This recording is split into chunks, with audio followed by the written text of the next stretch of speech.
영원토록 그 성실하심과 인자하심이 영원하신 우리 하나님을 함께 찬양합시다. 할렐루야. 네, 오늘도 하나님을 열애함으로 주의 전에 나와 예배하신 여러분들을 사랑하고 축복합니다. 여러분은 하나님의 말씀을 믿으시죠?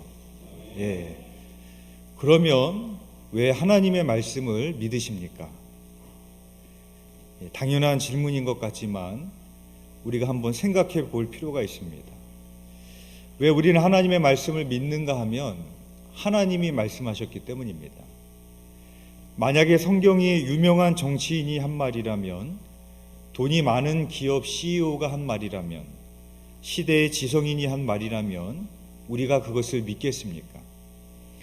이 세상을 창조하시고 우리의 심판자가 되시고 구원자가 되시며 실현하지 않으시는 하나님께서 말씀하셨기 때문에 우리는 성경을 믿는 겁니다.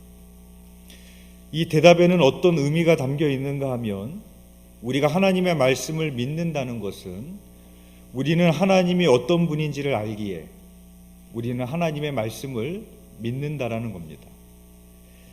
에덴 동산에 있던 하와에게 간교한 뱀이 찾아와서 이렇게 물었습니다. 창세기 3장 1절의 말씀입니다. 하나님이 참으로 너희에게 동산 나무의 열매를 먹지 말라 하시더냐.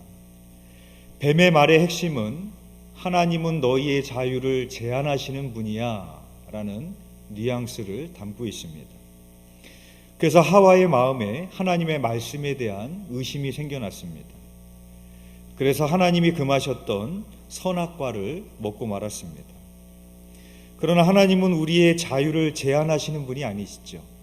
하나님은 오히려 우리를 자유케 하시는 분입니다.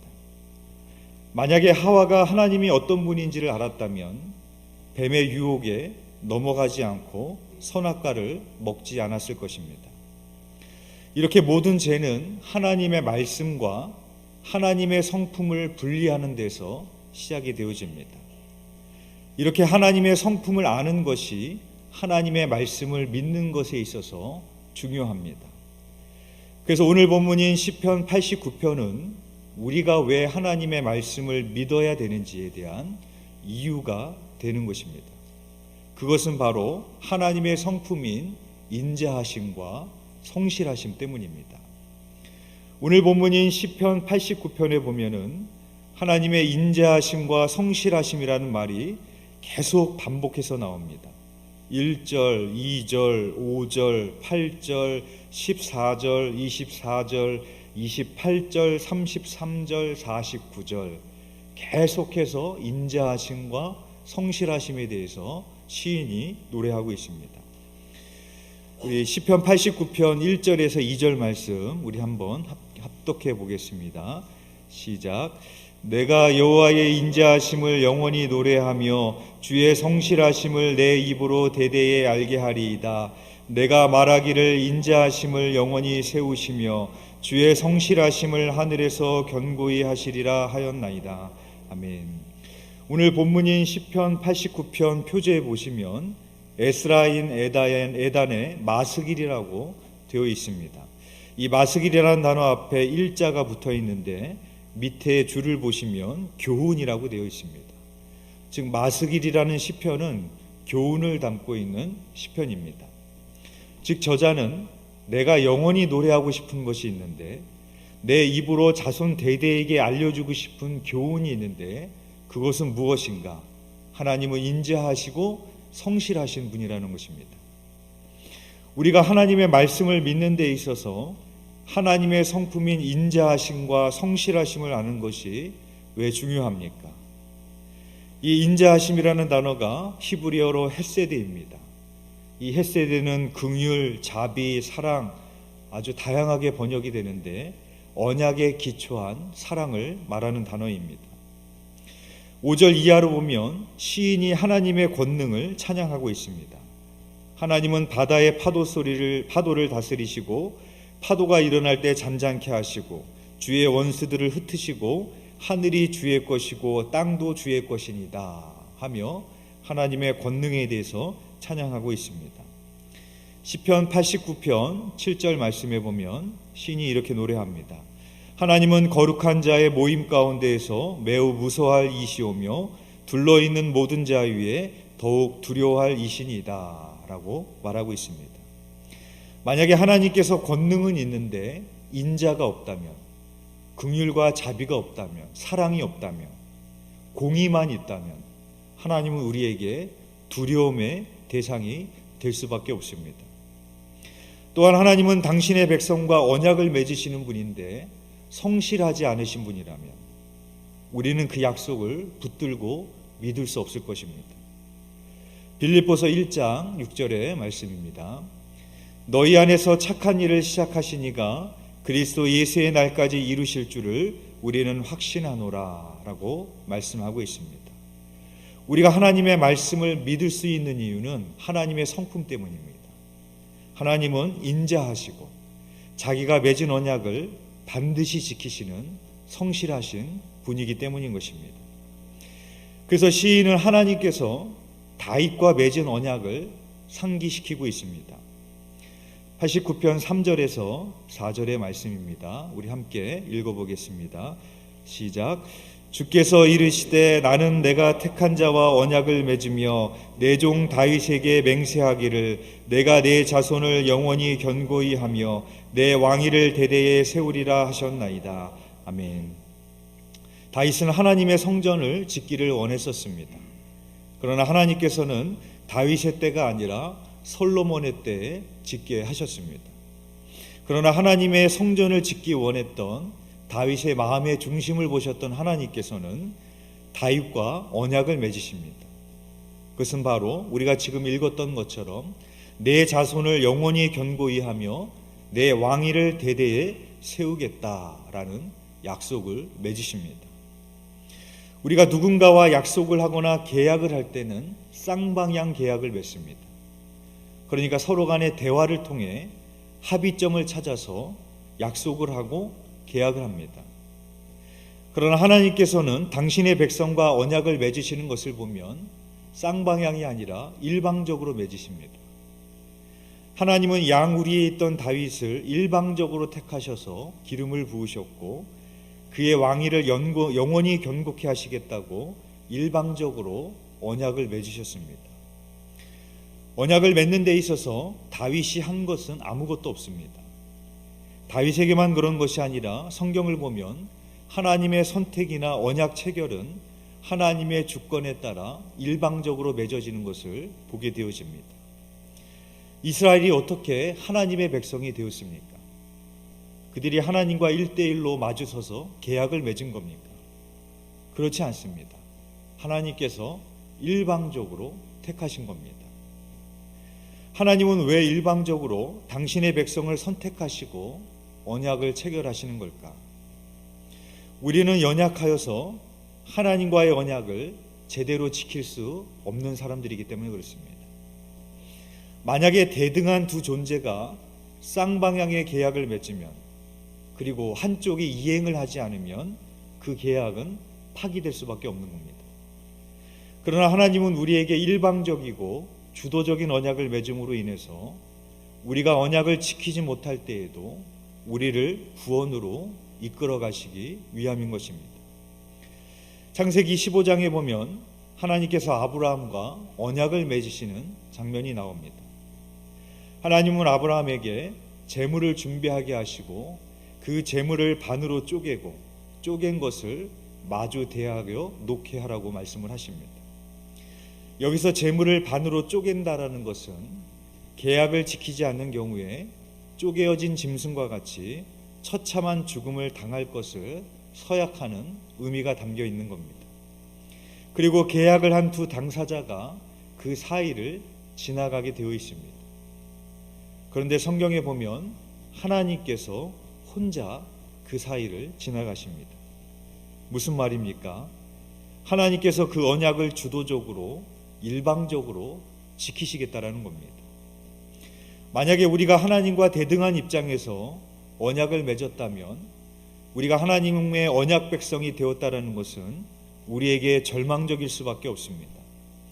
왜냐하면 우리는 연약하여서 하나님과의 언약을 제대로 지킬 수 없는 자들이기 때문에 그렇습니다. 하지만 하나님께서 친히 그 언약의 주체가 되심으로 인하여 우리가 그 언약을 지키지 못할 때에도 그 언약을 파기하는 것이 아니라 당신의 백성을 버리시는 것이 아니라 그 언약을 우리들에게 다시 상기시켜 주심으로 우리를 구원으로 이끌어 주십니다. 그래서 30절에서 34절에서 이렇게 말씀을 하십니다. 우리 함께 봉독해 보겠습니다. 시작. 만일 그의 자손이 내 법을 버리며 내 규례대로 행하지 아니하며 내 율례를 깨트리며 내 계명을 지키지 아니하면 내가 회초리로 그들의 죄를 다스리며 채찍으로 그들의 죄악을 벌하리로다. 그러나 나의 인자하심을 그에게서 다 거두지는 아니하며 나의 성실함도 패하지 아니하며 내 언약을 깨트리지 아니하고 내 입술에서 낸 것은 변하지 아니하리로다. 아멘. 그렇다면 우리는 하나님께서 일방적으로 주도적으로 맺으셨기 때문에 언약을 지키지 않아도 된다라는 말인가? 그렇지 않습니다. 우리도 성실하게 그 언약을 지켜야 됩니다. 그러나 우리가 그 하나님과의 언약을 불성실하게 행할 때 하나님은 어떻게 하시는가? 우리를 징계하십니다. 그래서 회초리로 죄를 다스리시고 채찍으로 우리를 멸하신다라고 말씀하고 있습니다. 그러나 하나님은 당신의 백성을 징계는 하시지만 당신의 백성을 향하신 하나님의 인자하심을 거두지 아니하시고 하나님의 성실하심을 패하지 아니하시며 우리와 맺으신 언약을 깨트리지 아니하시고 그 입술에서 낸 것은 변하지 않는다라고 말씀하고 있습니다. 즉 하나님은 그의 인자하심과 성실하심이 영원하신 분이라는 것입니다. 오늘 본문인 38절이 그러나로 시작을 하고 있습니다. 시편 89편 38절의 말씀입니다. 그러나 주께서 주의 기름 부음 받은 자에게 노하사 물리치셔서 버리셨으며. 오늘 본문 앞부분만 읽으면 대단히 분위기가 밝습니다. 마치 잔치집 분위기 같습니다. 계속해서 하나님을 찬양하는 그런 이야기가 나옵니다. 그런데 오늘 본문인 38절 이후부터는 분위기가 급반전됩니다. 마치 장례식 분위기처럼 침울한 분위기로 바뀌기 시작합니다. 마치 하나님께서 택하신 백성들에게 노하셔서 버리신 것 같습니다. 시편 89편 39절의 말씀입니다. 주의 종의 언약을 미워하사 그의 관을 땅에 던져 욕되게 하셨으며. 마치 하나님께서는 그 언약을 미워하시는 것 같으시고 여기서 그의 관을 땅에 던져서 욕되게 하셨다라는 것은 왕관이 땅에 떨어진 것을 의미합니다. 즉 나라가 망하여서 포로로 끌려가게 되는 상황을 상징적으로 표현하고 있는 말입니다. 시편 89편 40절에 또 이렇게 말씀합니다. 그의 모든 울타리를 파괴하시며 그 요새를 무너뜨리셨으므로. 이스라엘의 성전이 무너지고 망하게 될 것을 상징하는 말입니다. 그러면 지금 시인이 처한 상황은 어떤 상황인가? 남유다가 멸망의 위기에 직면했을 때로 그렇게 봅니다. 그러니까 시인이 처하고 있었던 실제적인 상황은 오늘 본문 앞부분인 그 밝고 잔치집 분위기 같은 그런 상황이 아니라 오늘 본문처럼 암울하고 절망적인 상황이었습니다. 그때 시인이 한 것은 무엇인가? 하나님께서 다윗과 맺으신 언약을 기억하고 찬양하고 간구했다라는 것입니다. 즉 다윗의 자손을 영원히 견고히 하시겠다라는, 다윗의 왕위를 대대히 세우시겠다라는 하나님의 언약의 말씀을 붙들고 믿었다라는 것입니다. 그리고 이 시편의 맨 마지막이 이렇게 끝이 납니다. 시편 89편 52절의 말씀입니다. 우리 함께 봉독해 보겠습니다. 시작. 여호와를 영원히 찬송할지어다. 아멘 아멘. 여호와를 영원히 찬송할지어다 하며 아멘으로 끝을 내고 있습니다. 근데 지금 시인이 여호와를 영원히 찬송하겠다고 하면서 나는 믿습니다라고 말하는 상황이 절망적인 상황이 바뀌지 않은 것입니다. 아직 여전히 그가 처한 상황은 절망적인 상황입니다. 근데 시인은 마지막에 어떻게 끝을 내느냐? 나는 하나님의 영원토록 인자하시고 성실하신 하나님을 나는 찬양합니다. 나는 그 하나님을 나는 믿습니다. 상황은 바뀌지 않았지만 그렇게 찬양하고 그렇게 믿음의 고백으로 끝을 맺고 있습니다. 그러나 남유다는 결국 멸망하고 맙니다. 그러면 시인의 찬양과 믿음은 헛된 것이었을까요? 하나님은 당신이 맺으신 언약을 지키시지 않으신 분이었을까요? 그렇지 않습니다. 하나님께서는 그 순간에서도 멸망하게 하시고 이스라엘 백성들을 징계하셨지만 그들과 맺으신 언약을 잊지 않으셨습니다. 다윗의 자손에 예수 그리스도가 태어나게 하심으로 인하여 다윗과 맺으신 언약을 지키셨습니다. 여러분, 우리도 이 시인처럼 절망의 때를 지나가게 될 때가 있습니다. 우리는 각자의 인생에서 서로 다른 절망의 사건을 경험하게 됐지만 우리 모두가 공통적으로 경험할 수밖에 없는 절망의 사건이 있습니다.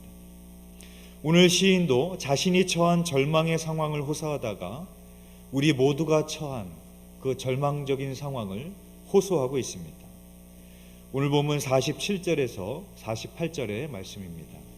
우리 함께 봉독하겠습니다. 시작. 나의 때가 얼마나 짧은지 기억하소서. 주께서 모든 사람을 어찌 그리 허무하게 창조하셨는지요. 누가 살아서 죽음을 보지 아니하고 자기의 영혼을 수월에서 건져내리까. 아멘. 시인의 말처럼 우리의 인생이 얼마나 짧습니까? 그래서 시편 90편에 보면은 그 짧은 인생이 신속히 날아가니라 라고 기록을 하고 있습니다. 그리고 이 시인의 고백처럼 우리의 인생이 또 얼마나 허무합니까? 전도서에 보면 해 아래 모든 것이 헛되고 헛되며 모든 것이 헛되다라고 말하고 있습니다. 이 세상의 모든 젊은이들은 늙게 되어 있고 이 세상의 모든 노인들은 죽게 되어 있습니다. 우리 모두는 그것을 향해서 가고 있습니다. 그 누구도 거기서 자유할 수 있는 사람은 없습니다. 점점 죽음이 가까이 오고 있는 그 처한 나의 운명의 현실 속에서 우리는 절망적일 수밖에 없는 것이죠. 그러나 우리는 이 절망적인 상황 속에서도 우리는 인자하시고 성실하신 하나님이 우리와 약속하신 것을 기억하고 찬양하고 믿어야 됩니다. 그것은 하나님께서 우리를 영원한 사망에서 영원한 생명으로 옮겨주셨고 우리를 위하여 영원한 장막을 예비하셔서 영원토록 우리와 함께 하시겠다고 약속하셨기 때문입니다. 그래서 요한복음 14장에 보면 이제 제자들을 두고 떠나가시는 그런 상황 속에서 예수님이 이렇게 말씀을 하십니다. 요한복음 14장 1절에서 3절의 말씀입니다. 너희는 마음에 근심하지 말라. 하나님을 믿으니 또 나를 믿으라. 내 아버지 집에 거할 것이 많도다. 그렇지 않으면 너희에게 일렀으리라. 내가 너희를 위하여 거처를 예비하러 가노니 가서 너희를 위하여 거처를 예비하면 내가 다시 와서 너희를 내게로 영접하여 나 있는 곳에 너희도 있게 하리라 라고 말씀하고 있습니다. 성경의 모든 말씀은 다 하나님의 말씀이기 때문에 진리입니다. 1.1획도 떨어짐 없이 하나님께서 이루실 것입니다. 그런데 그 하나님의 말씀 중에서도 이전 성경에 보면은 빨간색으로 프린트되어 있는 그런 말씀이 있습니다. 그 말씀은 예수님께서 직접 하신 말씀입니다. 그 예수님께서 직접 하신 말씀이기 때문에 진리 중에 진리인 것이죠. 그런데 예수님께서 직접 하신 말씀 중에서도 예수님이 강조해서 하신 말씀이 있습니다. 이를테면 내가 너희에게 진실로 진실로 이르노니 이렇게 하시면서 하시는 말씀이 있습니다. 무슨 말이냐? 정말로 진실이라는 것입니다.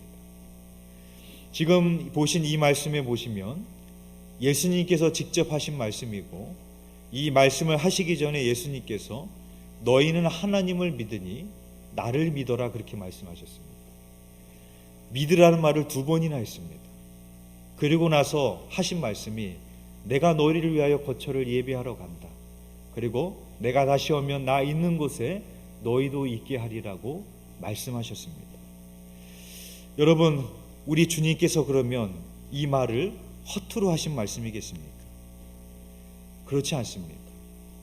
성실하고 인자하신 예수님께서 직접 하신 말씀입니다.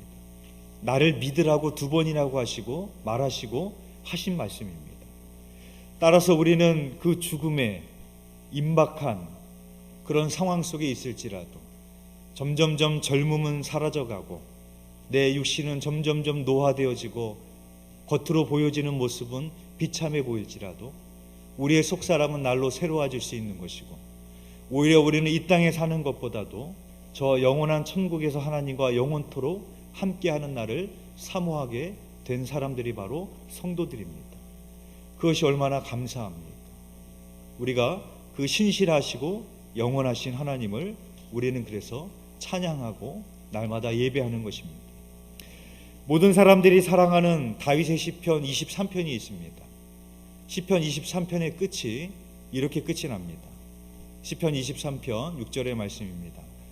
내 평생의 선하심과 인자하심이 반드시 나를 따르리니 내가 여호와의 집에 영원히 살리로다 라고 말합니다. 다윗이 내 평생의 선하심과 인자하심이 따를 것이다 라고 말하지 않았어요. 내 평생의 선하심과 인자하심이 따르겠지? 그러지 않았습니다. 다윗은 뭐라고 했는가 하면 내 평생의 선하시고 인자하심이 반드시 나를 따를 것이다, 그렇게 말했습니다. 어떻게 다윗이 사망의 음침한 골짜기를 지나가는 순간에도 이겨낼 수 있겠습니까? 그 사망의 음침한 골짜기에도 나와 함께하고 계시는 주님의 선하심과 인자하심을 믿었기 때문이었습니다. 오늘은 예수님의 부활 후 2번째 주일입니다. 부활절 이전에 6주간의 사순절이 있는 것처럼 성령 강림절 이전에도 6주간의 주일이 있습니다. 우리가 그냥 부활절을 맞이하는 것이 아니라 6주간의 사순절 동안에 주님의 십자가와 고난을 묵상하다가 부활의 승리와 기쁨을 누리게 됩니다. 마찬가지로 우리가 그냥 성령 강림절을 맞이하는 것이 아닙니다. 그래서 부활절 이후에 매 주일마다 이름이 있습니다. 오늘 주일의 이름은 라틴어로 미제리콜디아스 도미니입니다. 무슨 뜻인가 하면 여호와의 자비하심이라는 뜻입니다. 즉 우리는 그냥 성령 강림절을 그냥 맞이하시는 것이 아니라 인자하시고 성실하신 하나님의 말씀을 믿으며 갓난아이같이 하나님의 말씀을 사모하며 성령 강림절을 맞이하시는 것입니다. 예수님께서 부활하시고 승천하시면서 제자들에게 내가 너희에게 약속한 것을 보내겠다라고 말씀을 하십니다. 예수님께서 약속하셨던 것은 보혜사 성령님이었습니다. 제자들은 성실하시고 인자하신 예수님의 말씀을 믿으며 예루살렘을 떠나지 않고 기도하며 약속하신 것을 기다렸습니다. 그리고 오순절날 예수님의 약속처럼, 예수님의 말씀처럼 성령님이 제자들에게 강림하셨습니다. 사랑하는 교회 여러분, 여러분은 왜 하나님의 말씀을 믿으십니까? 그것은 바로 하나님은 인자하시고 영원토록 성실하신 하나님이시기 때문입니다. 우리에게 자비와 긍휼을 베푸시고 우리와 맺으신 언약을 반드시 지키시는 분이시기 때문에 그렇습니다. 바라기는 인생의 절망의 때를 지나갈 때에도, 사망의 음침한 골짜기를 지나갈 때에도 하나님의 선하심과 인자하심이 반드시 나와 함께 하심을 믿으시는 저와 여러분이 되시기를 주님의 이름으로 축원드립니다.